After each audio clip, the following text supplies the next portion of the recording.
The National Assembly has adopted the final report of the SABC's ad hoc committee. This despite the UDM expressing its opposition to the report, citing bias and legitimacy. The SABC is a national asset and it must be handled by competent and skilled people. That's one of the observations in the ad hoc committee report.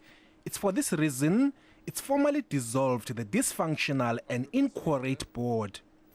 We recommend that the National Assembly formally dissolve the SABC board, including the three executive board members. Opposition parties want President Jacob Zuma to dismiss Communications Minister Faith Muthambi for failing in her duties. In addition, she committed perjury by giving the committee false evidence while under oath. This, Madam Speaker, is of such serious nature that criminal charges must be brought against the minister.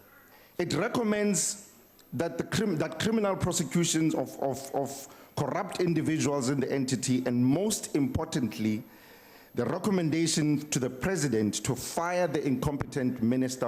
But other parties felt that former SABC COO Hlaudi Motsweneng should have been allowed to give evidence before the committee.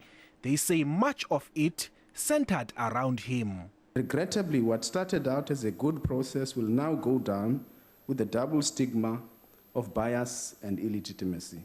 For these reasons, the United Democratic Movement does not support this report. The only stain, Madam Speaker, of the entire process is the fact that the elephant in the room, called Hlaudi Motsweneng, was not called to appear before the committee.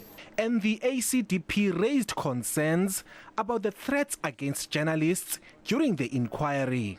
The adoption of the SABC inquiry's final report paves the way for the Communications Portfolio Committee to begin the process of appointing an interim board.